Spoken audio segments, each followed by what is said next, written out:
So, who do you think the largest group of individuals that register with disability services are?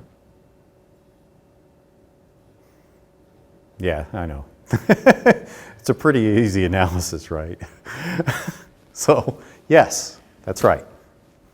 On average, between 50 to 60% across the nation, in individuals who identify with disability services departments or resources are individuals with cognitive disabilities, dealing with all these different functions. That's why it's so large.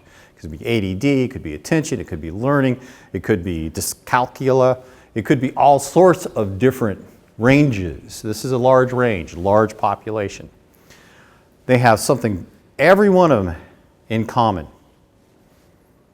in dealing with this group. Can you hazard a guess what that commonality might be? Something you don't notice it by just looking at it. That's right. They're invisible disabilities. We do not know that person has a disability unless they let us know. And we will not know. And in fact, disability studies has shown, up to this point, it's a pretty new discipline, that this group here, actually another 10% on average on campus, doesn't identify. They will not identify because they have been so ingrained that having a different ability is a stigma. They think they have a disability and they have not moved with the cultural movement and understanding that they have a different ability. So we have no clue who this unidentified group is. So while we design to standard, it's not only providing that aspiration for that automatic door moment, but then it's also helping those individuals who don't identify too. So we're just moving in a direction to where everybody can get access to the material. And it's an accommodation that is required if there's something else beyond that aspiration. Does that make sense? Okay. This group is not easy to design for. Designing with persons who are deaf and designing for people who are blind, because there's descriptive elements that are very important in dealing with graphics, for instance. We'll talk about that here in a little bit. But all those pieces impact this group. All of them. But there's even more that comes along with that. And I'm going to actually have us do an exercise. I hope everybody upstairs has access to some paper, because what I'm going to do is have us go through a cognitive activity. Let me see if...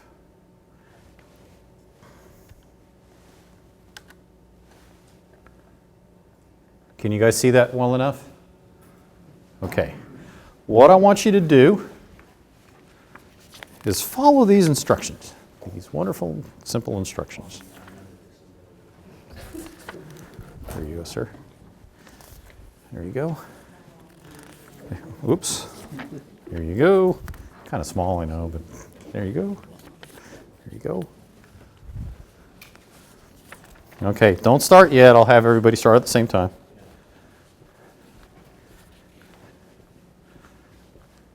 There you go. You're welcome. There you go. There you go, sir.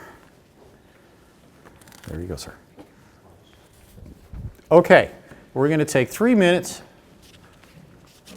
to follow these instructions. These instructions are for basically the easiest origami shape you can make. So go ahead, start now.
Totally understandable.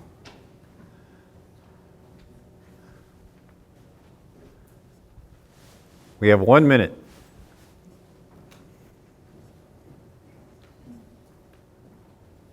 I had to give up on it.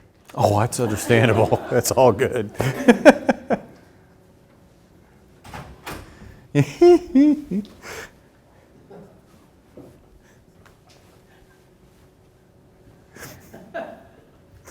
I had someone in another class do that. They made a really cool one too.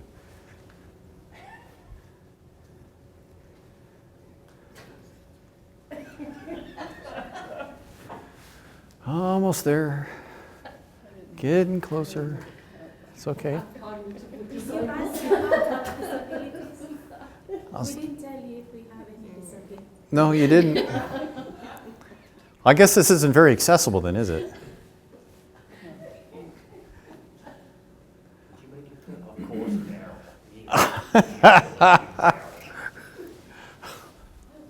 All right.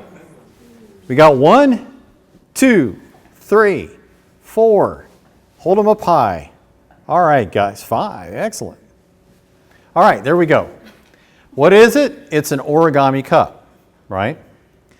Now, let me ask you this. Where did you get stuck in these directions? 5? 7? Any other? Okay. 8? In the opposite direction? All right, now, do these instructions make sense to you?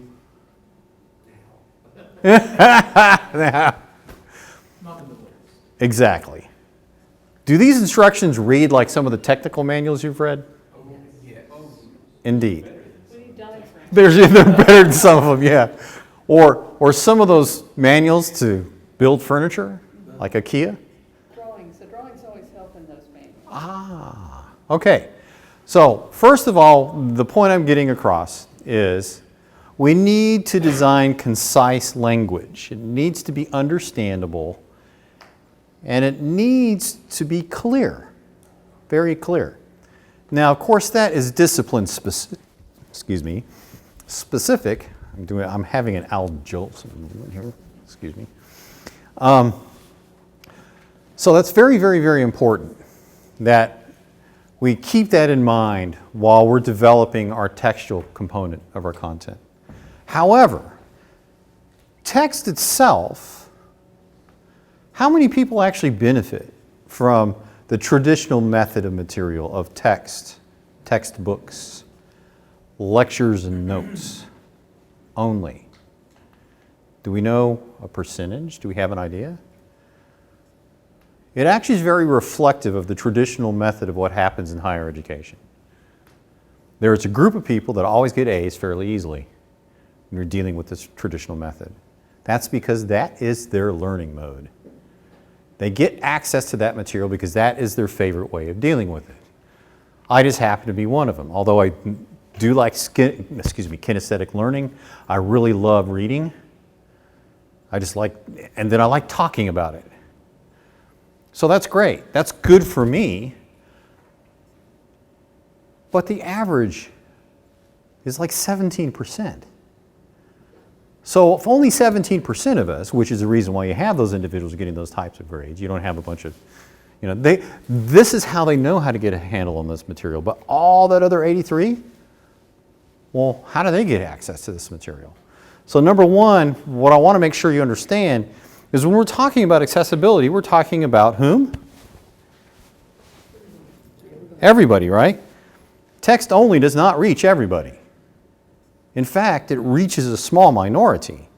So we want to go beyond that. So what I'm letting you know is we don't want to stop what we're doing. What we want to do is make more material, more accessible, more often for more people. Did you hear that clearly? We aren't saying stop what you're doing. We're saying value add what you're doing. Move in a process forward to where then the material becomes usable to everybody. Because if we do things like well, I'm just going to result and just do text and that's it. Well, then we're eliminating a whole group of people, let alone the cognitive group, especially if we don't write clearly and efficiently. So let me ask you this. Do you think this might have helped? Yes. There's a good example of having facilitated learning objects available that provide more than just text. Now, I will say this also, that the descriptions on these could actually be a little more descriptive. They still aren't quite clear enough, even with the graphic. I would love it, if, especially for those individuals who are text learners. They might see these graphics and that might confuse them. Well, give me some more text so I understand what I'm doing.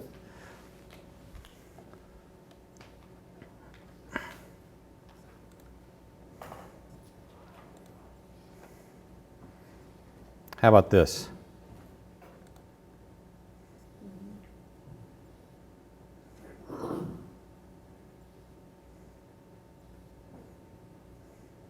Now, those text instructions said nothing about folding it like this. Nothing at all. It's like, what are you talking about? We just managed to figure that out along the way.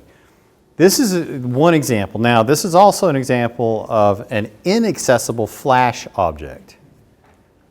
So we don't need to use something like that. We're getting ready to go ahead and publish a media object that is literally a video with transcript along with captioning that is also audio described. In other words, we're describing the visual, which happens to be this piece of paper, and we're showing our hands as we're folding it. Just to give you an example of what a fully functional object can do. Now, that doesn't mean you have to do every object like that. It just means that there are ways to do some of this if you wish. We want to make sure that we are providing elements that everybody can benefit from. And so many more people are going to benefit from stuff like this than just text only. Okay?